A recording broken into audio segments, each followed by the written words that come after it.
Buenas tardes, buenas noches, buenos días, en el horario que ustedes nos estén siguiendo. Bienvenidos a este espacio que pues celebramos porque ya tiene nombre propio, el niño ya tiene nombre. Este espacio le hemos dado el nombre de Tequio de Ideas e Imaginación Política, como un espacio libre de expresión, de reflexión, un espacio de discusión colectiva y colaborativa. En esta ocasión, pues además de conmemorar, de traer a la memoria el 56 aniversario del 2 de octubre del 68, que sin duda es siempre importante para la memoria social, política de este país, el tema que fundamentalmente nos ocupa es, sin duda alguna, el fin de un sexenio y el inicio de otro, el término del gobierno del presidente Andrés Manuel López Obrador y el inicio del gobierno de la doctora Claudia Sheinbaum Pardo. Es sin duda relevante en muchos sentidos. Independientemente de que alguien pudiera estar o no de acuerdo con el gobierno del presidente López Obrador cuando éste ganó en el 2018, es difícil, siendo honestos, no reconocer los avances que hubo en este gobierno en muy distintos espacios, aspectos y dimensiones. En ese sentido, vale la pena hacer una reflexión, hacer una evaluación eh, para poder tratar de dimensionar lo que esto ha significado. El primer gobierno de la cuarta transformación y lo que eso deja o lo que eso permite hacia un segundo gobierno de la cuarta transformación con la doctora Sheinbaum.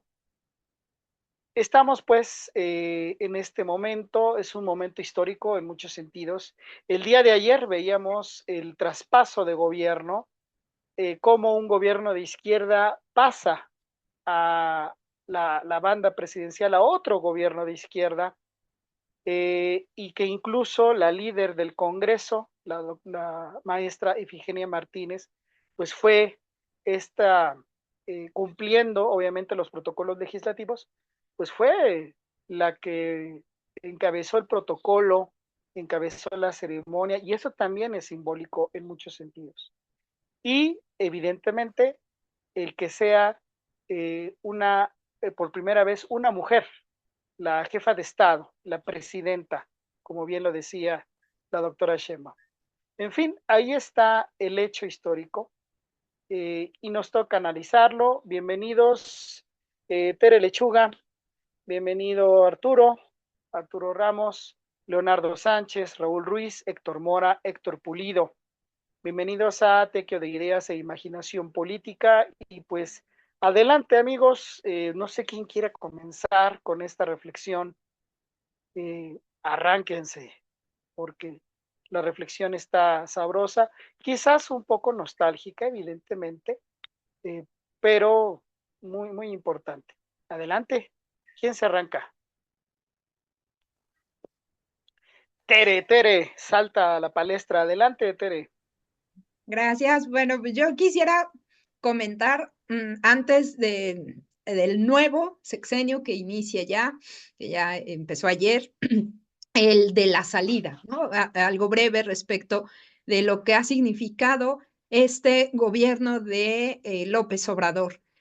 Que bueno, además de todos los logros que se enlistaron, que él mismo enlistó en su última conferencia matutina, las famosas mañaneras en la que nos hizo llorar a medio México y él mismo cuando le cantan esta emotiva canción que le dedicaron, eh, más allá de esos logros específicos que no son menores, como sacar de la pobreza y 10 millones de personas y cosas reales, concretas en las que se pudieron avanzar.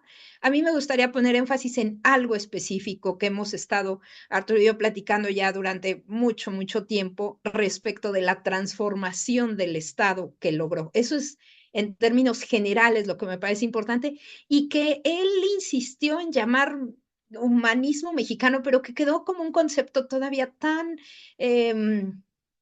no tan claro, muy lleno, muy polisémico, muy lleno de significantes, un poco casi a la libre interpretación de qué entiende cada quien por humanismo y luego por humanismo mexicano.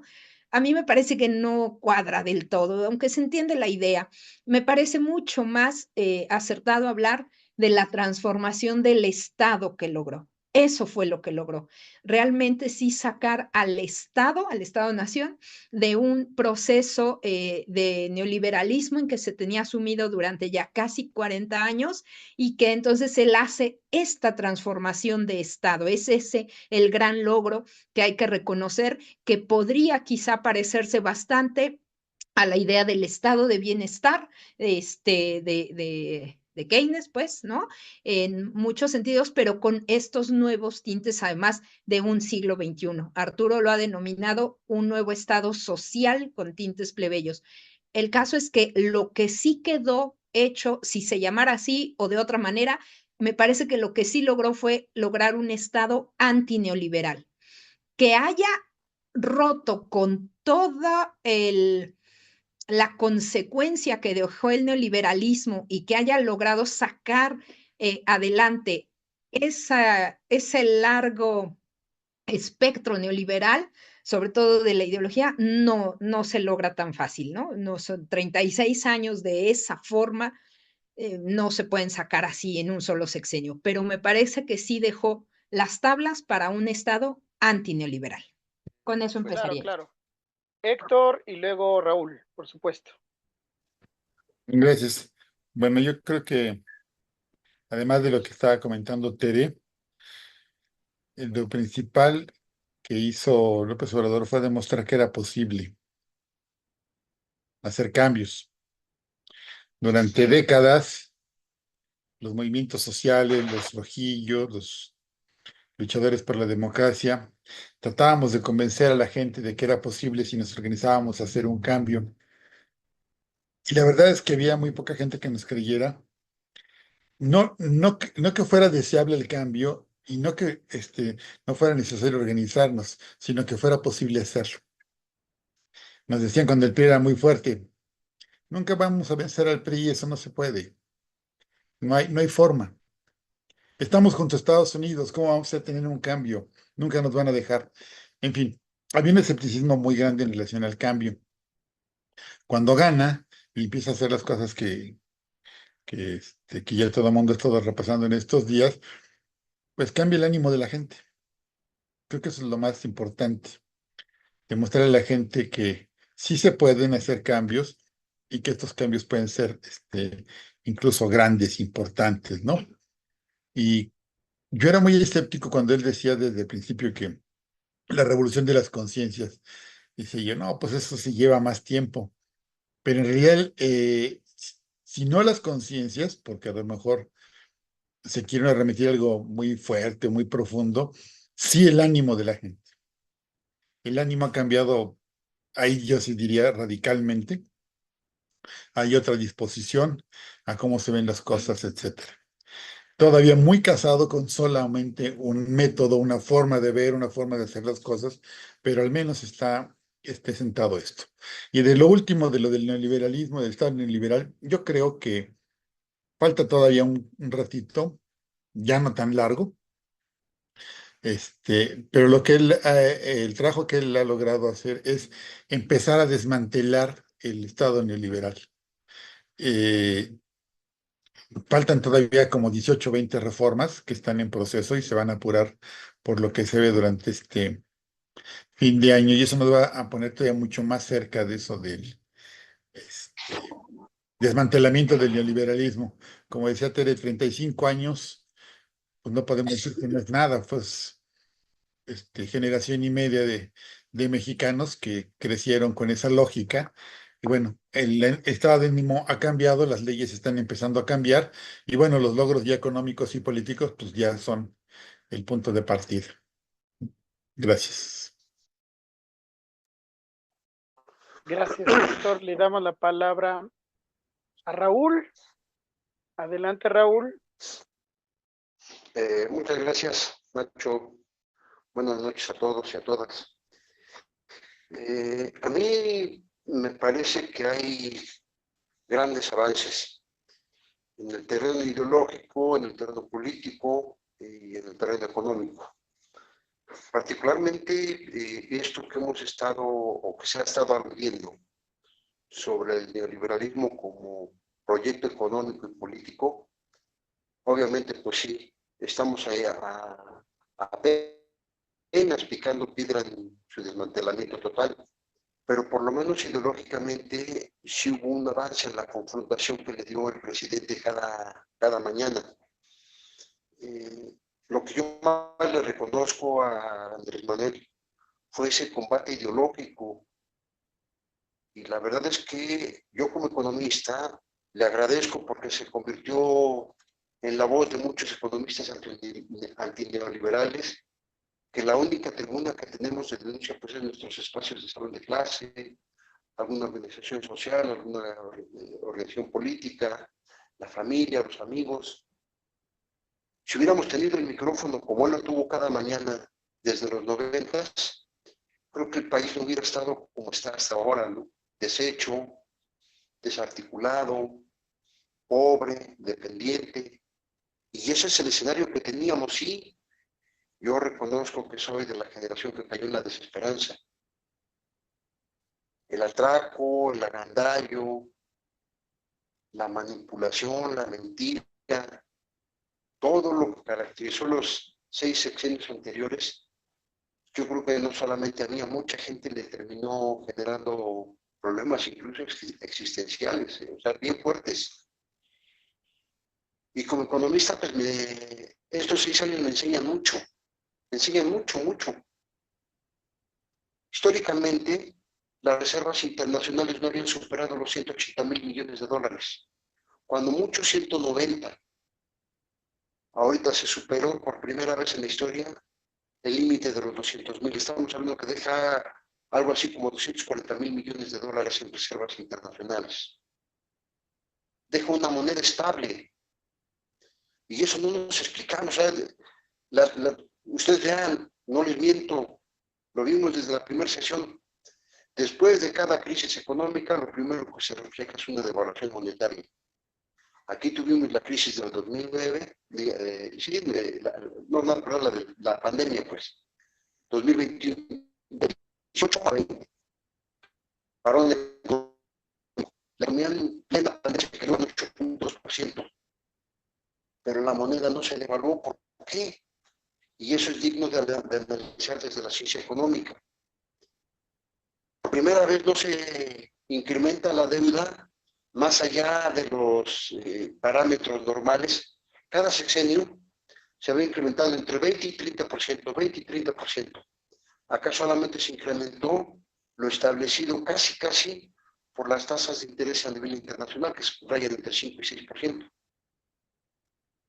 Se incrementaron los salarios, pero no generó inflación. Imagínense, 30 años de contención salarial, porque el argumento es, se incrementan los salarios y eso me mueve la inflación. Entonces, ¿para qué la toreamos a la inflación, no? Pues los monetaristas así razonan. ¿Para qué toreamos a la inflación? Mejor la mantenemos bajo control, con un férreo control salarial. Y ahora pasó exactamente lo contrario. Se incrementa el salario, pero no se incrementa la inflación. ¿Por qué? Hay otros factores. Raúl, para que no se dice Sí, tu audio, eso, exacto. ahí está. Entonces, a mí, digamos que me gustan los resultados económicos. Yo creo que la infraestructura en general, al impulsar el desarrollo del sur-sureste, era clave en el proyecto obradorista. Me gustan los proyectos que vienen. Creo que el país le va a ir mejor. El asunto es, y creo que es motivo de otra discusión, es el contexto en el cual llega Claudia. La guerra va, digamos que se está contando de más y amenaza con ser una guerra total global.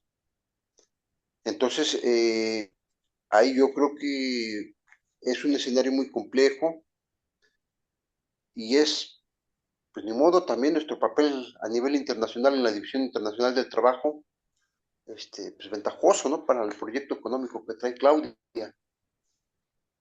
Ni modo, nos toca ser un país productor de energía y ese es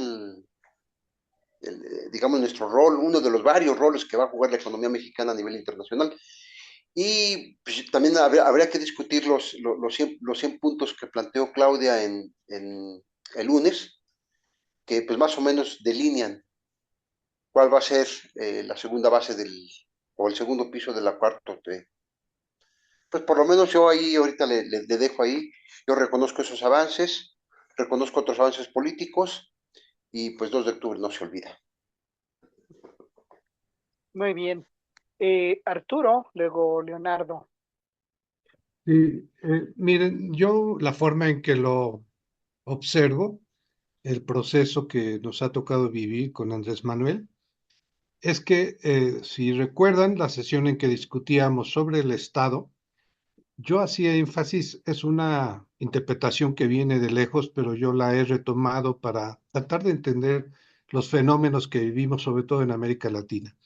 Y una de las cosas, vamos, primero es, ¿por qué razón? Habría que decir, pues, porque la historia es así. Pero el punto que determina todas las luchas políticas, sociales en el mundo del siglo XXI es la lucha por el Estado, no por fuera del Estado. Y ese ha sido el error de muchos movimientos, grupos políticos, intelectuales, que se aferran a una concepción que en su tiempo probablemente era más cercana a la necesidad real, pero con el tiempo perdió peso y la historia nos impone cambiar algunos enfoques. Se creía que el Estado capitalista no había otra más que hacer todo el esfuerzo por tumbarlo, desaparecerlo y en su momento construir una nueva forma de Estado. Eso no es lo que está en juego. Lo que está en juego es el Estado porque el capital monopólico, hoy transnacional y además con una serie de figuras geopolíticas como los bloques económicos, las nuevas hegemonías, ese capital prescinde del Estado en buena medida, sobre todo de la parte social del Estado, lo convierte en un instrumento de represión, de regulación en contra del trabajo y de los derechos soberanos de las naciones, etcétera. Y entonces cuando uno lucha por tomar el Estado para convertir al Estado en el principal instrumento de políticas que reivindican los derechos sociales, democráticos, políticos, de todos los sectores de ese mundo del trabajo hoy diversificado, es el punto en juego. Y aquí lo que yo observo, tanto en varios de los procesos de América Latina e inclusive de algunos de la Europa mediterránea, pero sobre todo en América Latina y en el caso de México, es que los tres ámbitos de lo que es el Estado, que para nada es algo simple, que es el aparato de Estado, el poder de Estado y la comunidad estatal, es decir, esa configuración ciudadana de los sujetos que hacen el Estado, esos tres procesos se van luchando para de alguna manera conquistar el poder. Y hubiera sido imposible conquistar el aparato de Estado mediante procesos electorales. La vía insurreccional creo que esa queda totalmente anulada por el momento. Pero vía electoral hubiera sido imposible si no se conquistan espacios importantes en la comunidad estatal, es decir, si no se logra lo que acaban de decir, de construir nuevos enfoques ideológicos, un sentido común distinto, una serie de movimientos sociales donde se fue expresando una mayor conciencia. Y sí, la revolución de las conciencias. Hay una cosa que de repente me parece un error, cuando se cree que la revolución de las conciencias se empezó o se iba a empezar cuando se tomara el poder del Estado, o sea, cuando se ganara una elección. No, para que se ganara la elección había que hacer la revolución de las conciencias y seguirla haciendo después. Pero entonces esa lucha por la comunidad estatal que cambió los equilibrios y de una ciudadanía invisible de la mayoría así se le consideraba a esos ciudadanos, se convirtió en una ciudadanía activa, participante y expresada en movimientos sociales, como fue el movimiento obradorista. Gracias a eso se conquistó el gobierno, el aparato de Estado, el poder ejecutivo, el poder legislativo, y en esta ocasión, en el caso de México, vemos un refrendo e inclusive se empieza a modificar el poder judicial. Pero estamos en esa fase, una conquista de la comunidad estatal, una conquista del aparato de Estado, y estamos en plena disputa por el poder de Estado, que es el más difícil, porque ahí está estructurada clasistamente una hegemonía que no es fácil cambiarla, derrotarla de manera total, pero ahí es donde estamos.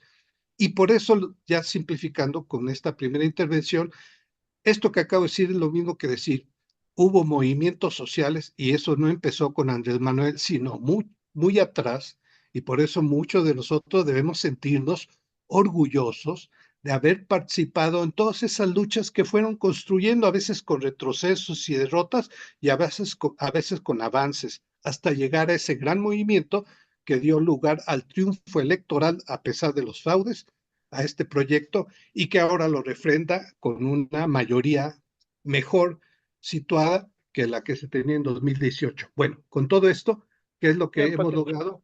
Un cambio en el poder político que nos abre un camino que ahora exigen nuevas formas de organización y de lucha. Mil gracias, Arturo. Damos la palabra a Leonardo. Adelante, Leonardo. Gracias. Ya han comentado algunos importantes avances que se dieron en este gobierno que acaba de concluir. Sobre todo lo más impresionante desde mi punto de vista es poder presumir de 9.5 millones de pobres que fueron liberados de ese estatus, ¿no? Es algo muy, muy, muy, muy importante. Aparte de todo lo demás, las construcciones, el empleo, los salarios, eh, etcétera. Quedaron algunas cosas, yo creo que muchas todavía, que no se tocaron y algunos pues critican el hecho de la relación que tuvo que mantener Andrés Manuel con, con las estructuras, con los poderes que ya existían, algunos poderes fácticos. Por ejemplo, cuando antes de que llegara él hablaba un poco, o estaba inclinado a que había que sacar al ejército de las calles, decían, ¿no? Pero más bien se referían a que había que restarle importancia en el poder al ejército. Cuando llega, en realidad lo que hace, hay una alianza, se gana al ejército, a la marina,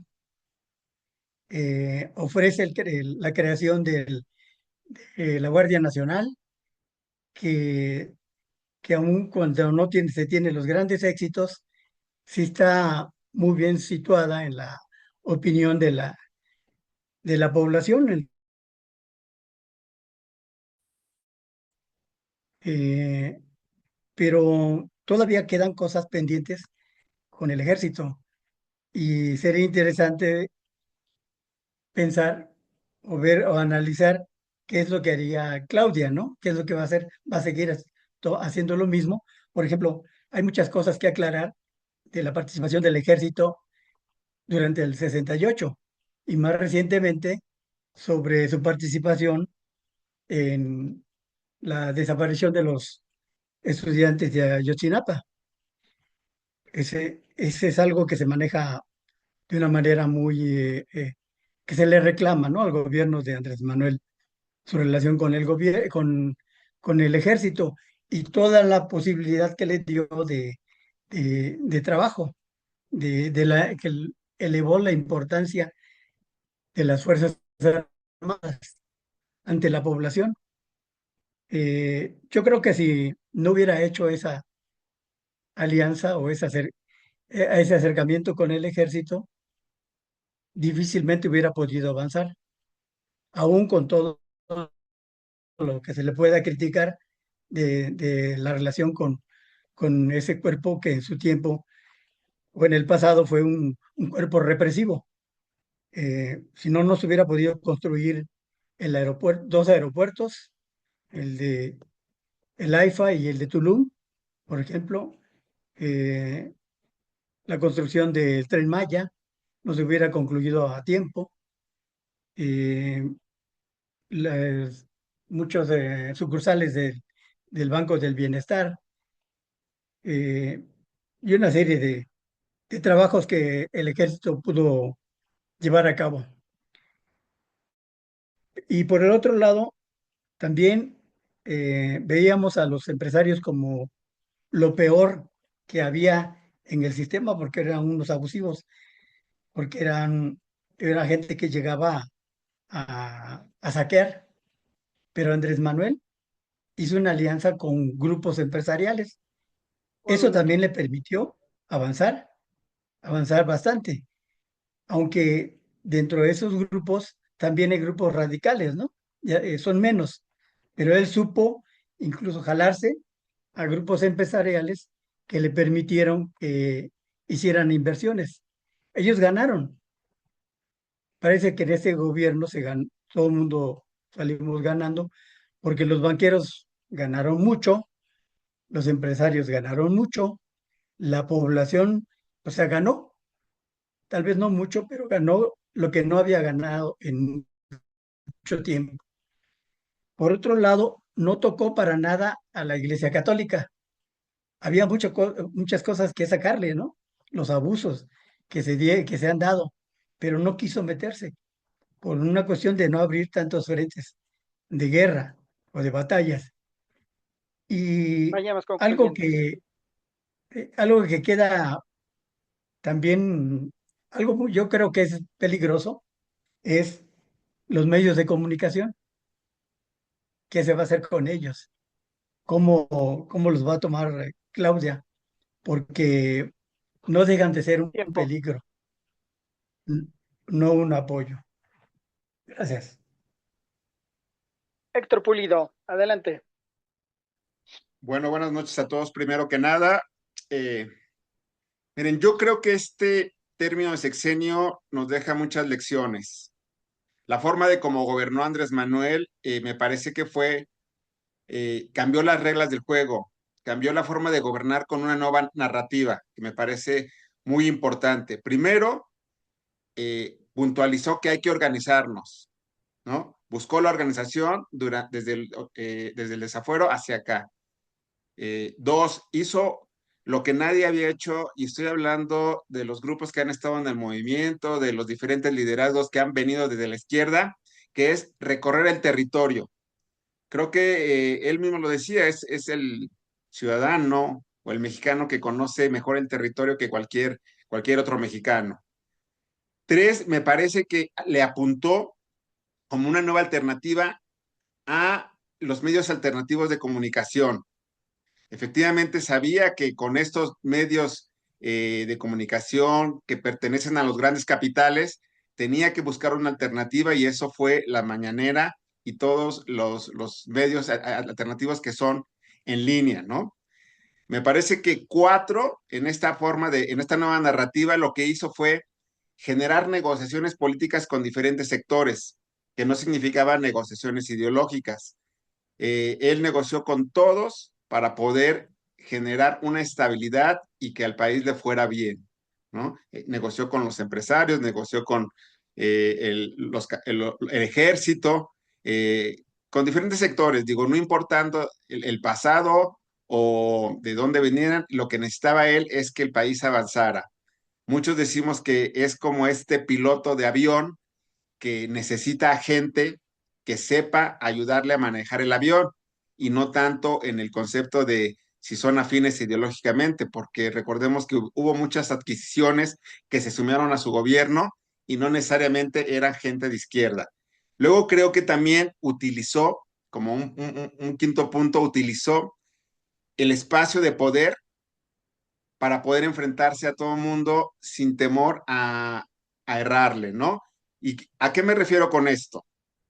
Bueno, cuando Él hace las mañaneras, nos da un claro ejemplo de que empieza a contrarrestar a los monopolios como un ejercicio de poder.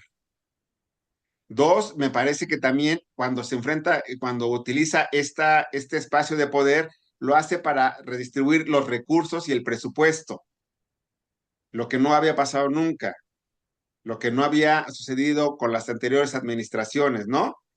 Con este concepto de poder que viene en cabeza Andrés Manuel, lo que hace es inmovilizar a muchos de los actores políticos, tanto de la oposición como de los allegados o las alianzas, porque desde esa tribuna empezaba a callar a muchos o tiraba el pleito a algunos, y entonces lo que hacía, como se hace con el chisme, pues lanza el petardo y la gente, el pueblo, todos los que pudieran, pues empezaban en la crítica o en la controversia o el diálogo de lo que pasaba, ¿no? Algo que me parece fundamental en este gobierno que termina es que recuperó un concepto que muchos ya tenían perdido, que es el concepto de la esperanza.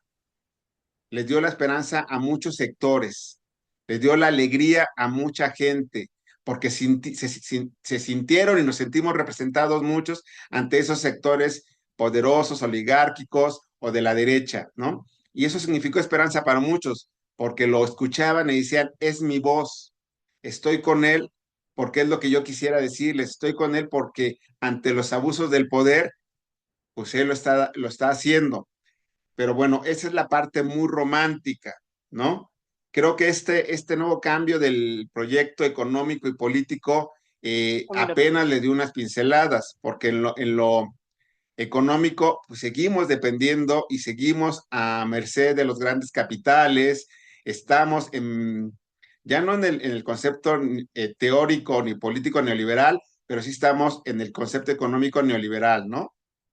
Hay muchas cosas que se necesitan cambiar y me parece que el discurso que lanza la presidenta Claudia es que hay que seguir por el camino que dejó Andrés.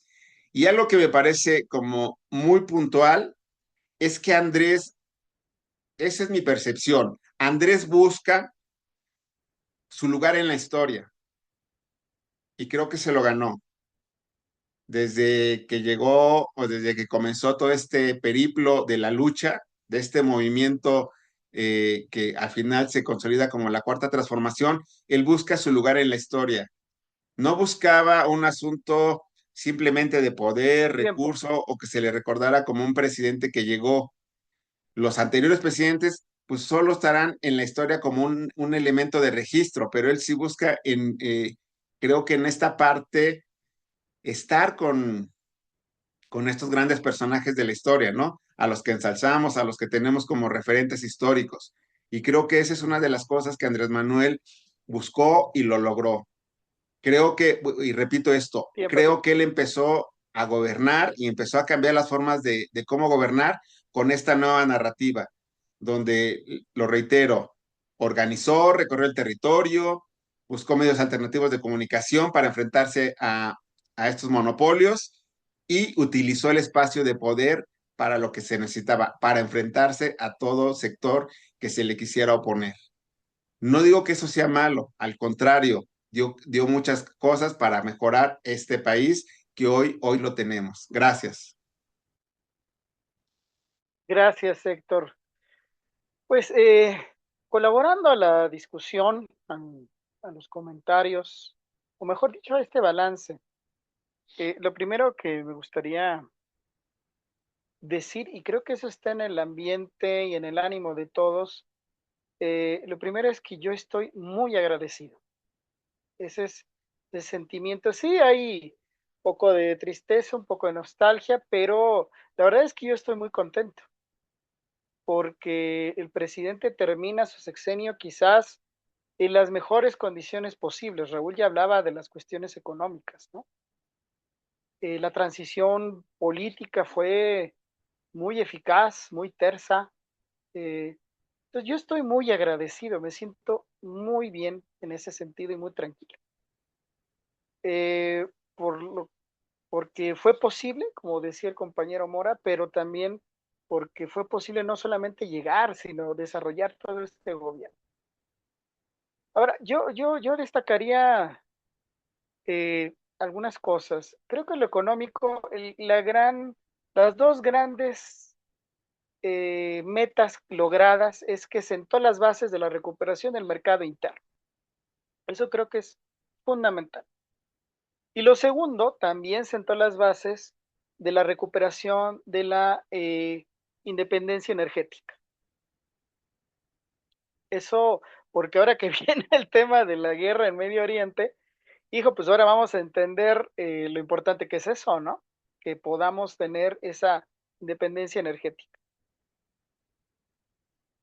Y destacaría algo muy importante a mí en lo personal como historiador. Lo decía Raúl, este combate ideológico que hizo todos los días desde las mañaneras. Creo que no hubo una mañanera en donde el presidente no hiciera una referencia histórica. Casi estoy seguro que no existió una sola mañanera que no existiera un tipo de referencias de ese tipo. Y eso me pareció fundamental, porque puso en el centro una disciplina que había sido abandonada, evidentemente a propósito, por el neoliberalismo y por la intelectualidad neoliberal, y que era la historia.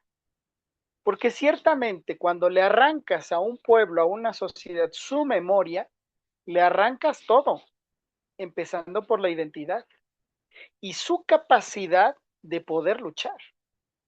Porque si tú le recuerdas sus episodios de lucha, pues puede entender que puede seguir luchando. Y eso el neoliberalismo lo hizo permanentemente. Y el presidente volvió a traer eso, claro, desde su visión, desde su interpretación. En lo general creo que puedo coincidir con él, pero lo hizo. Y, y ese ejercicio durante todas esas mañaneras creo que va a dejar una dinámica en la reflexión actual. Es decir, no creo que a partir de este momento pueda haber una reflexión seria sin la dimensión histórica.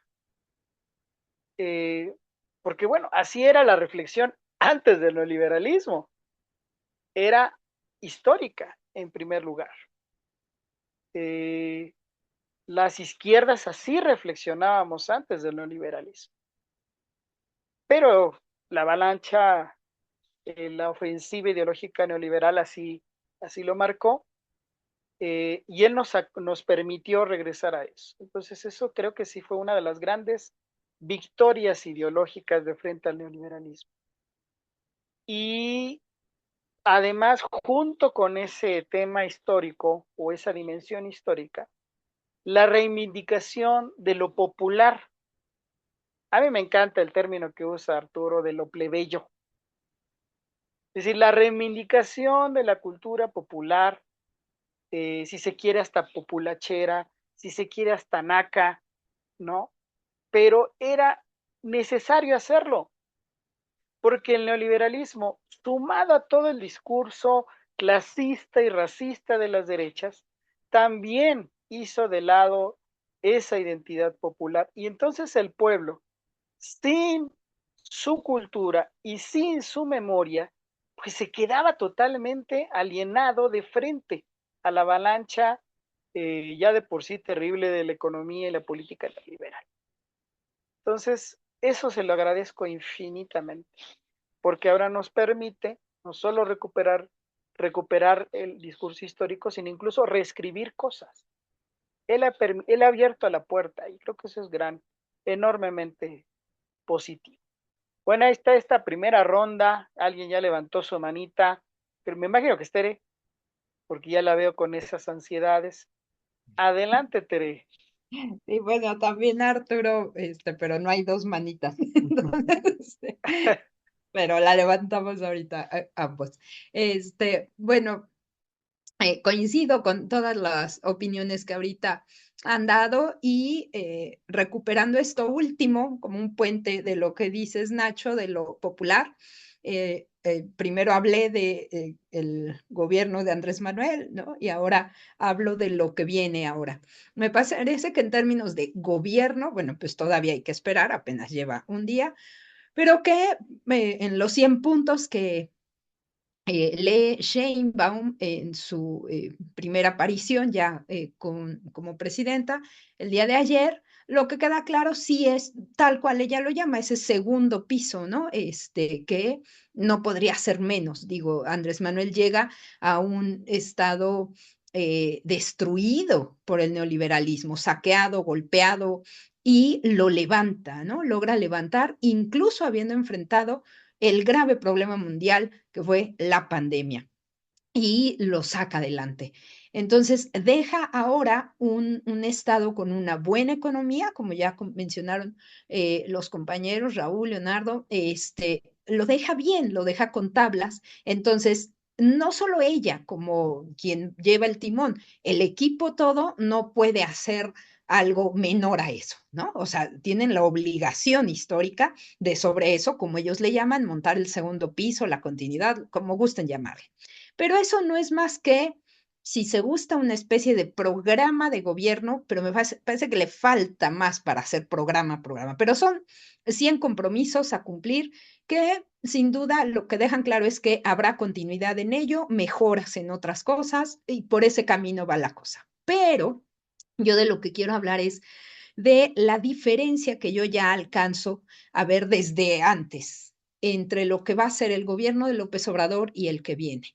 El de López Obrador me parece que sí fue un gobierno con tintes claramente nacionalistas, no desde el chauvinismo, sino desde ese orgullo nacional de una patria, de un origen, de refrendar esto popular, además de ensalzarlo, de tener orgullo de lo popular, de lo populachero, y como dices, sí, hasta la reivindicación dentro del corazón de cada uno de lo naco, de su origen, de su color de piel, de lo indígena que hay en nuestra sangre, del mestizaje de abajo, ¿no? De esas castas que antes fueron vilipendiadas. Y entonces eso logra Andrés Manuel, ese tipo de izquierda que lo vuelve, si se quiere, el último de los caudillos, no en un sentido despectivo, sino de estos grandes personajes líderes de la posrevolución mexicana, o inspirados en esa revolución, ¿no? Emulando a Juárez, a Cárdenas, etcétera.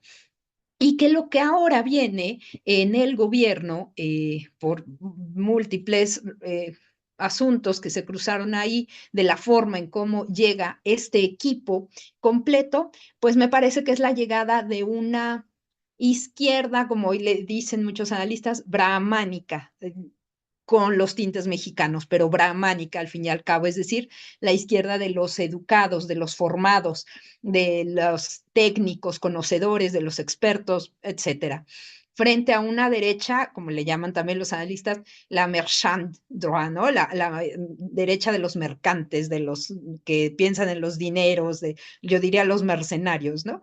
Y se acomoda esta izquierda brahmánica, pero que si bien la derecha en México y en el mundo, ¿no? Pensemos en estos neofascistas, como dicen algunos analistas, han hecho la inversión de sentido en el discurso y se van al otro lado, perdiendo sentido.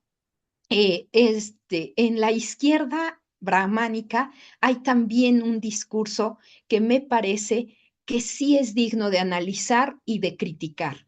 ¿Cuál es el que yo encuentro en combinación, bueno, en común denominador, no que se combine, en común denominador, que en ambos casos se apela a las emociones?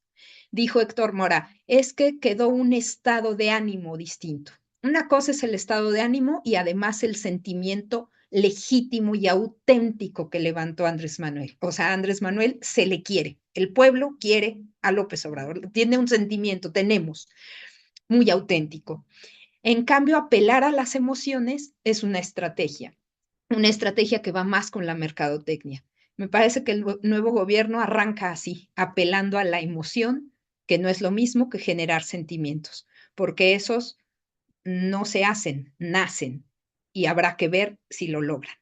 En eso, y con esto termino, me parece que tenemos la izquierda de abajo, la izquierda socialista, la izquierda que vemos con perspectiva de clase o de manera más crítica, reconociendo los logros y reconociendo que lo que viene es continuidad, una fisura posible para dar, digamos en términos gramscianos, la batalla cultural, la batalla de las ideas y volver a colocar la perspectiva de clase en el centro.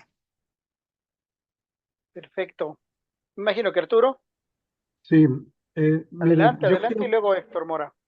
Yo creo que en el afán de conceptualizar lo logrado, ahorita voy a algunos detalles que son los que ya han dicho y otros más, creo que se avanzó en esa construcción de un nuevo Estado en 4 aspectos: lo que es el Estado democrático, el Estado de bienestar, el Estado desarrollista y el Estado de derecho. Y todos estos estas 4 perspectivas de transformación del Estado se plasman en medidas y hechos muy concretos. En efecto, de bienestar sabemos esta redistribución de la riqueza, sobre todo de los ingresos públicos, que se hace en favor de los más necesitados, adultos mayores, jóvenes, estudiantes, campesinos en el programa de Sembrando Vida y muchos otros más. Hay elementos que tienen que ver con el bienestar y el desarrollo o el desarrollismo de nuevo tipo, sí retomando algunos elementos del desarrollismo latinoamericano y algunos elementos de lo que fue el desarrollismo de los 80 del sudeste asiático, de los tigres asiáticos. Y es la combinación de incremento de empleo, salarios, estabilización de pensiones y una serie de elementos que por ahí van, vivienda, etcétera, con la inversión pública, que además fue acompañado por inversión extranjera directa y por inversión privada nacional. Por más que algunos empresarios de manera ideológica se opusieron, hubo un montón de inversión y no se diga el financiamiento a través de los bancos. Ese tipo de cosas lo tenemos plasmados no solamente en los macroproyectos, porque a veces se piensa que eso es todo, no. La cantidad de obra pública que hubo en presas, inversión en obras hidráulicas, puertos, aduanas, aeropuertos, es inmensa. Eso implicó una cantidad de empleo y de fuentes también de empleos posteriores, etcétera.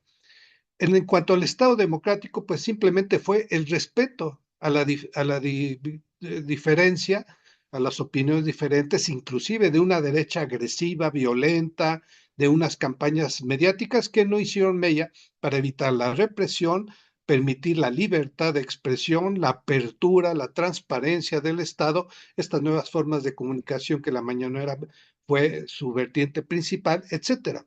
Y un Estado de Derecho que inclusive hasta llegar a esta reforma judicial implicó por primera vez hacer que se empiecen a respetar leyes decididas por la ciudadanía y expresadas en una constitución que fue muy afectada durante el periodo neoliberal y que fue empezando a restaurarse, y todavía no termina esto. Es decir, toda una serie de elementos que podríamos dar en gran cantidad, ya se habían dado algunos, como la estabilidad económica, la estabilidad de la moneda nacional, de las reservas, etcétera, etcétera, más todos los elementos de bienestar social, en conjunto dan un Estado en transición que está dejándole al nuevo gobierno una obligación de darle continuidad y reforzar los puntos que pudieran estar.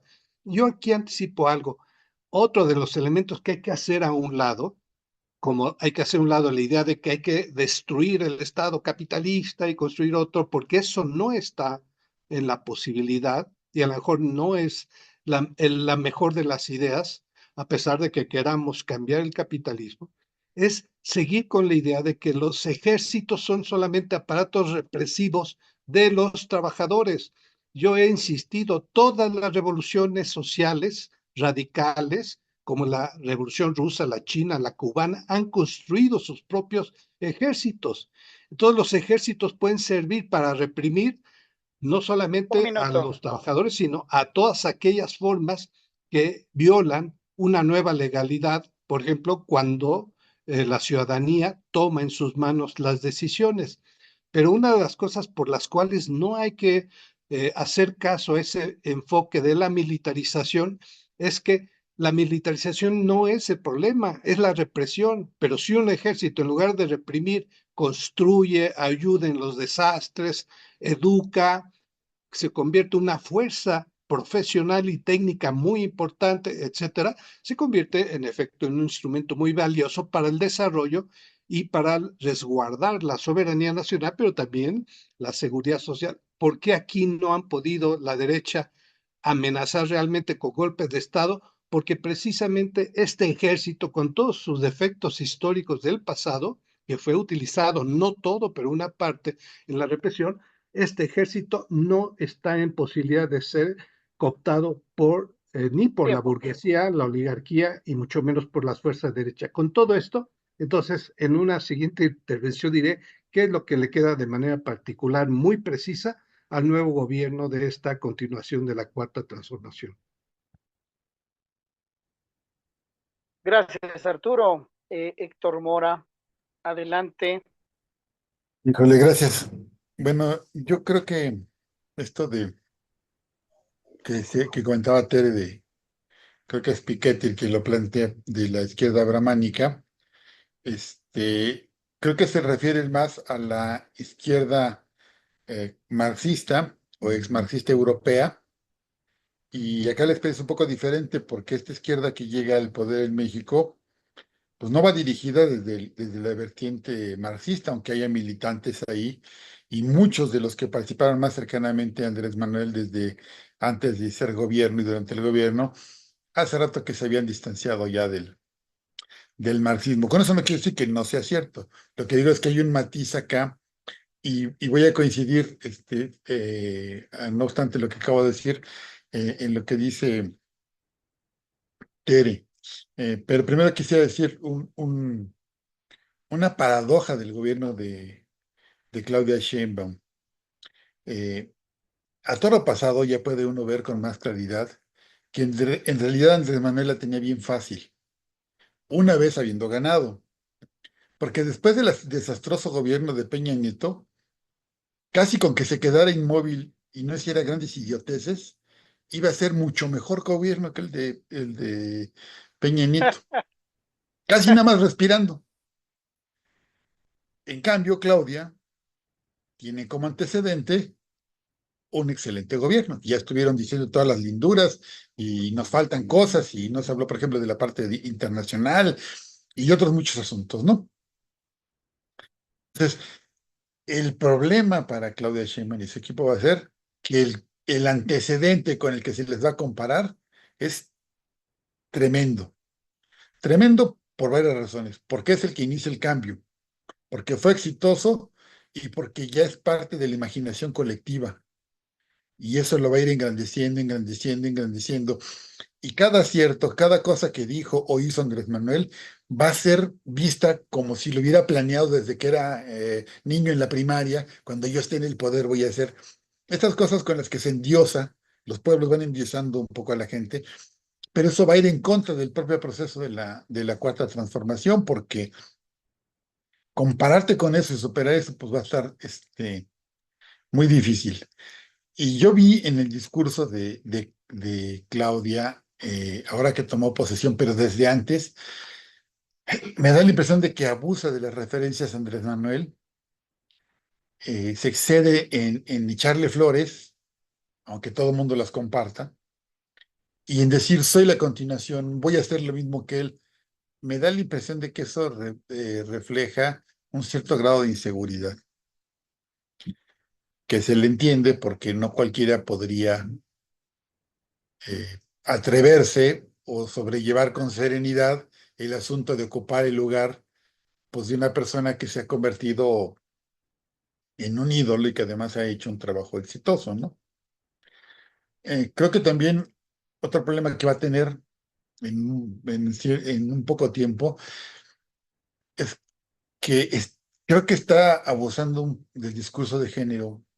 Este rollo de que es tiempo de mujeres y que somos mujeres, me parece que va en contra de ella misma porque Ella tiene que demostrar que es inteligente, capaz, competente y honrada, no por tener útero, sino porque como persona, incluyendo por supuesto que es mujer, pero como persona en general, tiene las capacidades, habilidades, la sensibilidad suficiente para gobernar.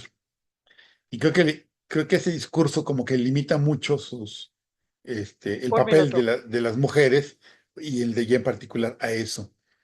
Y resulta limitado porque la gente no se puede quedar en eso, los seres humanos en general, pero además las propias mujeres se lo van a reclamar, porque que sea un éxito que gane, que llegue una mujer, no quiere decir que ha acabado el machismo. Y yo veía un letrero en una red social apenas hace 2 días, un día dice Claudia que llegamos todas, pero no es cierto. Llegaron las que siempre han llegado, las que han tenido posibilidades. Se refería a que ella es hija de profesionales, universitaria, ha hecho mucho trabajo, mucho esfuerzo, tiene talento, pero ha tenido oportunidades para que esa inteligencia, ese esfuerzo rindan frutos.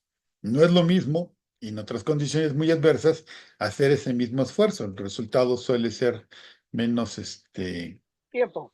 halagüeño. Bueno, me faltaron cosas, pero pues a mí Nacho me aplica minutos chiquitos y otro le da minutos grandes. Gracias. Es que hay minutos venusianos, marcianos, terrícolas, pero bueno. Héctor Pulido, adelante, Héctor.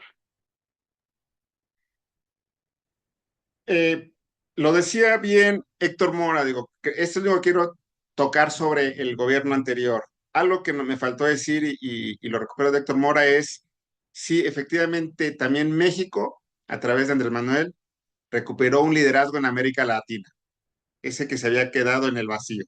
Creo que eso es muy importante y en estos tiempos de guerra, como está convulsionado el mundo, el liderazgo en América Latina va a ser fundamental.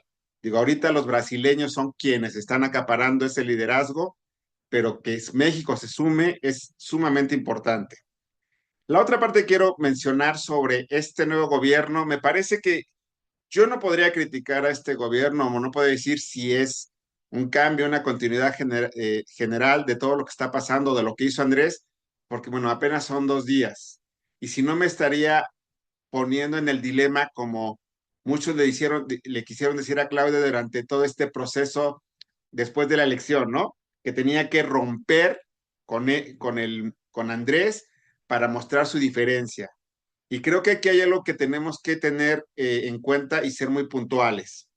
Recordemos que la mayoría de los gobiernos progresistas en América Latina, en donde se han pasado la estafeta eh, del mismo partido, de la misma ideología, han terminado en rupturas, ¿no? Y eso es preocupante. Yo creo que ahorita Claudia, la presidenta, no podría tener una ruptura porque el intentar romper o el intentar diferenciarse de Andrés Manuel es divorciarse del pueblo, de esta popularidad, de esta base social, de esto. Y no creo que lo haga en el sentido para demostrar que es diferente. Ahí es donde tenemos que tener como mucho cuidado en empezar a hacer esos comparativos, ¿no? ¿Por qué habría que en este momento divorciarse o tratar de ser diferente cuando lleva 2 días? Creo que su discurso se habla mucho de la continuidad. El discurso tiene como base la continuidad y lo recalca en que no rompe con su antecesor, sino al contrario, lo alaba y lo endiosa. Y creo que ahí es un elemento que a la gente, el día de su toma de posición, pues le agradecen que esté en ese discurso. Eso es fundamental, porque le agradece a Andrés Manuel y la gente, volvemos a tomar ese tema, lo hemos dicho más de una vez, la gente no es ni de izquierda ni es de Morena, la gente es obradorista en este momento. Hoy no se habla de el claudismo ni nada.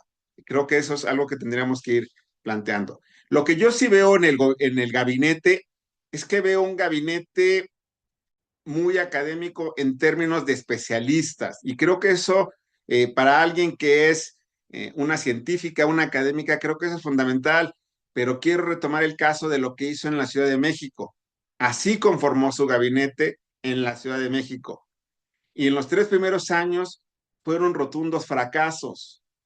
No digo que no, que vaya a ser así en esta ocasión. Lo que digo es que tuvo que hacer un viraje en el cambio de personajes que asumieran las secretarías en la Ciudad de México para que el gobierno empezara a funcionar y dar resultados. Aquí recordemos que a muchos los invita de la UNAM para poder ser los que encabecen algunas secretarías. Estoy hablando de la Secretaría de Cultura, en Pemex, en Energía, pues está invitando a académicos que muchas veces, sin hacer un menosprecio a los académicos, muchas veces la academia es mucha teoría y en la praxis pues es completamente diferente. Y entonces cuando Claudia ve una serie de errores, pues tiene que cambiar el timón y empieza a virar y llama a los políticos, esos políticos que fueron los que apoyaron a Harfuch en las contiendas internas. Creo que es por ahí. Algo que quería hacer notar en el asunto de esta transición, en la toma de posiciones, que no lo hemos tocado aquí, pero de verdad yo sí conmino a que incluso lo tratemos en un tema, ya lo había mencionado, que es la oposición. Ayer la oposición, y estoy hablando de las bancadas, quedaron diluidas, desaparecieron. No había nadie como pareciera que fuera oposición. Y lo único que hicieron fue ir a saludar a Norma Piña, que también quedó diluida en el espectáculo de la toma de posesión, porque desde que llegó Andrés Manuel haciendo un acto, no sé si despectivo o de marginación, ni siquiera la saludó, ¿no? En estos conceptos republicanos. No vi a Claudia que la saludara, y entonces quienes fueron a darle el saludo, pues fueron todo el bloque opositor, Tiempo. pero ellos ni siquiera dieron ni la pelea en la lucha ni en el posicionamiento. Entonces creo que me parece, con eso quiero concluir, que finalmente la oposición sigue estando en los grandes medios de comunicación porque ellos sí se dieron una serie de lujos de criticar y plantear cómo vendría este gobierno de Claudia y con un posicionamiento muy real. Nada más. Muchas gracias. Gracias, Héctor. Pues estamos ya sobre la ruta final del tiempo que podemos cubrir sanamente en las redes sociales, para que no se nos atore la transmisión, pero les pediría una conclusión, centrándonos particularmente en el tema que es el balance del sexenio de Andrés Manuel. Evidentemente, pues ya andamos viendo hacia el siguiente sexenio, pero si quisieran concluir en 2 minutos cada uno su balance sobre el sexenio que está terminando. No sé si alguien quisiera comenzar. Adelante, Yo, Nachito, Raúl. yo. Adelante, Raúl. Bueno, escuché con mucha atención las participaciones de mis compañeras y compañeros durante esta noche y pues obviamente coincidimos, ¿no? De diferentes formas, pero llegamos a la conclusión de que fue un buen sexenio, de que se revirtieron algunas reformas neoliberales. Sabemos que el resto no se puede desmontar por la profundidad con la que se aplicaron, pero también sabemos que hay una nueva ideología colectiva, hay una nueva esperanza social y digamos que de mi lado queda eso, ¿no? También muy profundamente agradecerle al presidente, no solamente estos 6 años de lucha, por lo menos desde los 90 le agradecemos, ¿no? Que es cuando yo me incorporé a ciertas actividades y por alguna circunstancia pues coincidimos, ¿no? Ellos en la lógica del partido, nosotros quizás en otra lógica, pero siempre con la esperanza de tener un partido, un país mejor. Entonces, yo sí le agradezco con el corazón en la mano al señor presidente el tiro que se aventó diario en las mañanas, la dignidad que le regresó al país y la politización que generó en la población. Y pues un abrazo colectivo para todos quienes nos escuchan y para quienes están aquí presentes en la mesa. Buenas noches. Gracias, Raúl. Tere, adelante, conclusiones. Sí, coincido en esto que decía Héctor Mora de esa izquierda brahmánica, bueno, más bien la izquierda formada o educada o altamente con credenciales de reconocimiento, ¿no?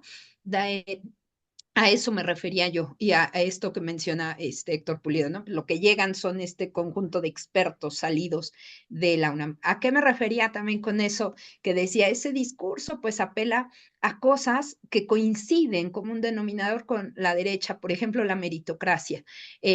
Por ejemplo, también a colocar en el individuo, no en el sujeto social, sino en un individuo y borrar con eso el concepto de pueblo, de un conjunto, de unos otros, eh, la capacidad de poder llevar a cabo algún proceso en lugar de entender la clase, el sentido del concepto de clase, como una relación social de explotación en términos marxistas. Eso es lo que yo no veo que esté presente en el discurso de este nuevo gobierno, en el discurso de arranque.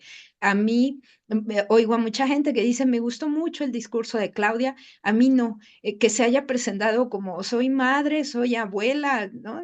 Tía, hermana, sí creo también que es un abuso de lo binario opositor del género, ¿no? Masculino, femenino, muy forzada el asunto. También yo pienso, no, no es cierto que llegamos todas. Yo en esta presentación soy madre, soy abuela, soy científica y mujer de fe. Con ninguna de las cuatro cosas me identifico, ¿no? Yo digo, yo soy una trabajadora, soy una mujer de la clase trabajadora, soy activista política de la izquierda socialista, soy sindicalista. No soy todo eso que dijo ella y no me reflejo ahí y no creo que lleguemos todas de la mano de ella, no, porque yo sí creo que pues ella llegó por elección del presidente, eso sí lo creo. Y creo que entonces lo menos que puede hacer, como bien dice Héctor Pulido, es hacer honor a esa herencia que le deja y sacarla adelante, porque de otra manera no se me ocurre qué otra cosa distinta podría hacer, ¿no? Eso es donde yo veo que podemos dar la batalla cultural de ideas para entonces sí empujar a que se vuelva pues más de izquierda, si es posible, ese gobierno. ¿Puedo Eh, atravesarme? Adelante, adelante, Arturo, conclusiones Sí. breves, por Eh, favor. Sin duda alguna, el balance es totalmente positivo y es histórico y la verdad es muy gratificante y es digno de agradecerse. Y a fuerza lo que queda es la continuidad. Yo no sé por qué de repente en algunos había la idea de que no hubiera continuidad. No puede no haber continuidad. Eso fue por lo que se luchó y lo que el pueblo decidió y lo manifestó en la elección. Por lo tanto, es continuidad. Y creo que lo va a hacer. Al menos ya lo afirmó y lo está diciendo una y otra vez. Y creo que si hubiera quedado Marcelo Ebrard, haría exactamente lo mismo. Creo que se parecerían mucho sus enfoques ya personales por su propia historia. Así que yo creo que esa es la ley. Y una cosa que yo sí creo, yo desde joven alguna vez pensé que iba a llegar a tener un dirigente al que admiraría como admiré a Fidel Castro, como admiré al Che, como admiré a Lenin, y así me imaginaba, inclusive no descartaba, como sucedía con muchos jóvenes de mi generación, que podíamos llegar a ser nosotros mismos un dirigente de esa talla. La revolución socialista insurreccional, como la habíamos pensado, no se dio y por eso no llegamos a ver ese tipo de dirigente. Yo creo que la vida nos dio la satisfacción, el honor de tener al mejor dirigente que la historia real podía habernos colocado. Creo que Andrés Manuel reflejó a un pueblo compuesto de trabajadores, por supuesto en su absoluta mayoría, ese pueblo que luchó durante mucho tiempo y de la cual nosotros fuimos parte importante, activistas desde nuestra juventud hasta la edad adulta mayor a la que estamos arribando, y que ese dirigente en realidad nos representó, fue uno de los nuestros. Y eso, la verdad, para todo el pueblo, y creo que me da un gusto todos los días de ver que la gente llora, yo lloré, porque no porque se va en términos de que desaparece, y por supuesto no ha muerto, sino porque ya no estará todos los días como un referente que nos expresaba. Confiamos en que esta presidenta, que Morena renovado, pero sobre todo que nuestra lucha, como siempre fue, logra de alguna manera preservar la esperanza, el espíritu de lucha, la perspectiva de futuro y de avance hasta el último respiro, pero gracias a Andrés Manuel de que nos acompañó en esta etapa histórica y reflejó mucho de lo que desde jóvenes habíamos querido algún día presenciar, sentir y vivir los mexicanos y sobre todo los mexicanos socialistas. Gracias, Arturo, Héctor y Héctor Mora y luego Héctor Pulido. Voy a parafrasear a Andrés Manuel diciendo que por el bien de todos, Andrés es Andrés y Claudia debe ser Claudia. Mientras más pronto le dé su propio estilo al gobierno que ya va a encabezar, va a ser mejor para todos. Eso no quiere decir que se deba deslindar ni esas cursilidades y ridiculeces que han dicho desde la derecha. Es un proyecto de continuidad, pero no puede imitar a Andrés Manuel. No puede ser la continuidad personal. La continuidad en el proyecto, sí. Creo que el balance para el gobierno, con el gobierno de Andrés Manuel, además de lo que han dicho, es que fue un periodo de sorpresas. Para mí al menos. Con frecuencia me sorprendía y me sorprendía cuando unos minutos después prácticamente del golpe de Estado salió a defender a Evo y mandó a un avión del ejército a rescatar a Evo. Me dejó una pieza, nunca me lo esperé. Bueno, le ganó la mano a toda la izquierda del planeta. Y en distintos tonos o magnitudes, muchas sorpresas, ¿no? Empezó con el del huachicoleo y tuvo éxito, y una tras otra, y sí los derrotó con lo del aeropuerto. En fin, fue un asunto de sorpresas y sorpresas y sorpresas. Creo que la principal cualidad, y es de lo que más se queja la derecha, es su capacidad de convencer a la gente. Cuando empezó el sexenio y decía yo tengo otros datos, le hacían mucha burla, pero al final del sexenio ya ni siquiera hacía falta decir eso. Casi se podría decir es que es palabra de Andrés Manuel y punto, porque la capacidad enorme de convencer a la gente. Y cuando toda la derecha y otros dicen es que la inseguridad y la inseguridad, y él demuestra con gráficas, pues no ha bajado tanto, pero miren cómo se siente la gente se siente segura. O sea, yo los convencí de que el mundo es menos horrible. Nos falta mucho por corregir, pero yo ya les di la tranquilidad de convencerlos de que eso está mejorando.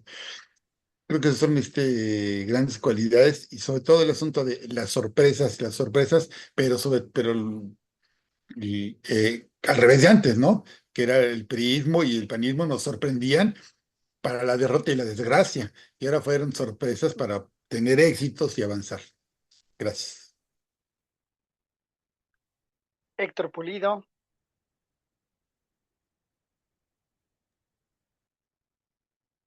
Mi conclusión del sexenio es decir gracias, presidente.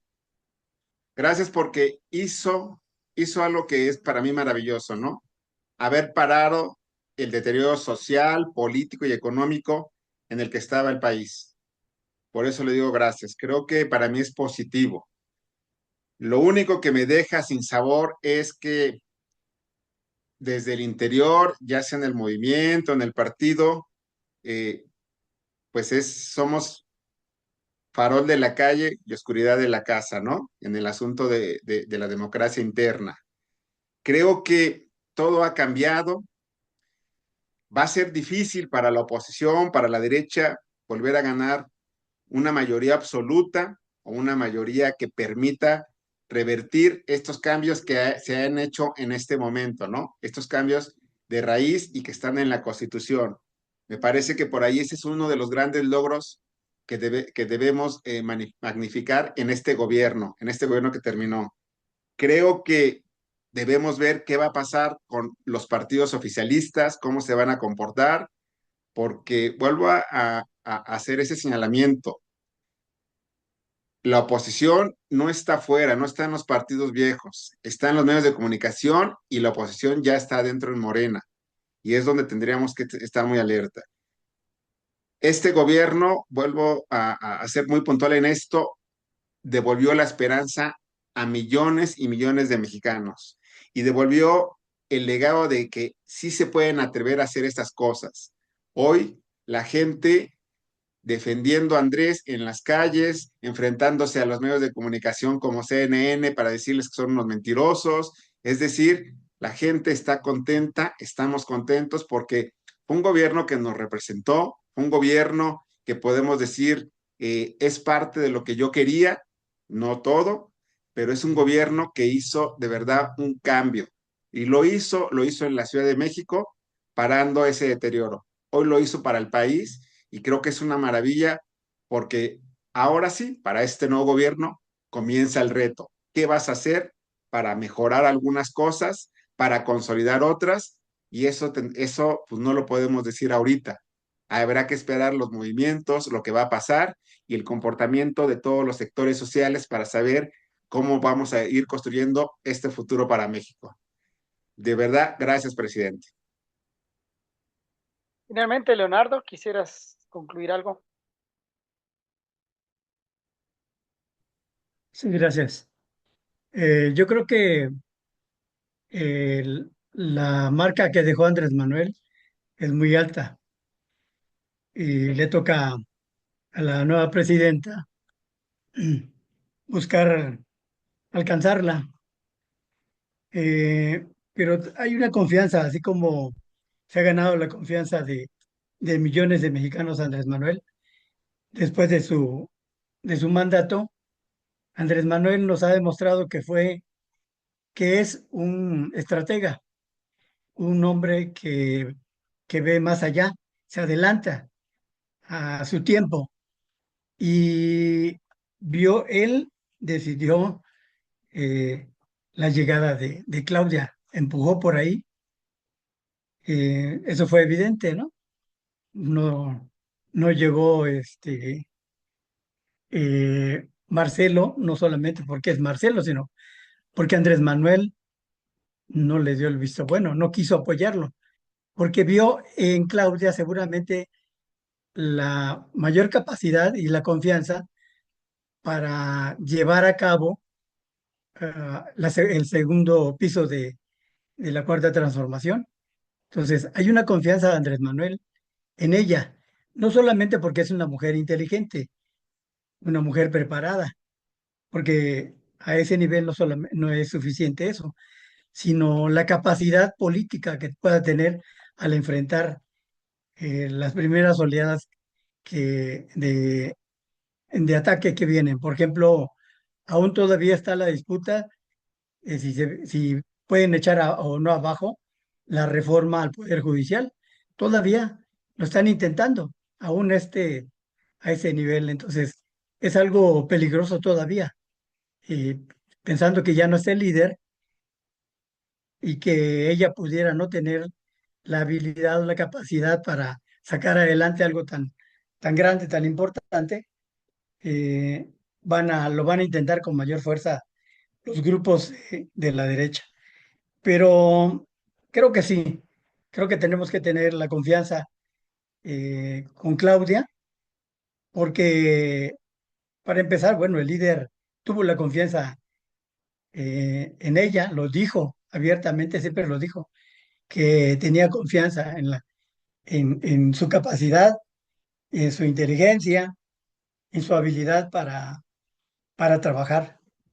Entonces, yo creo que se vienen tiempos interesantes, pero también buenos tiempos para la población. Gracias. Pues con esta última conclusión de Leonardo cerramos esta mesa de hoy en este tequio de ideas e imaginación política, con este tema que nos trajo, que fue el balance del sexenio del presidente Andrés Manuel López Obrador. Y bueno, como ustedes ya escucharon, algunas opiniones en torno a lo que se espera. Este espacio es un espacio de diálogo colectivo, colaborativo, Si bien lo dicho aquí es responsabilidad de quien lo dice, la reflexión al final también es colectiva. Es un espacio libre y esperemos que sirva a todos ustedes para potenciar la reflexión en todos los espacios que sean necesarios. Agradecemos a todos los participantes en esta mesa, a Tere, Arturo, a Leonardo, a Raúl, a Héctor Pulido, Héctor Mora y un servidor, Nacho García, los espera para la próxima reunión de este tequio de ideas e imaginación política. Muchas gracias.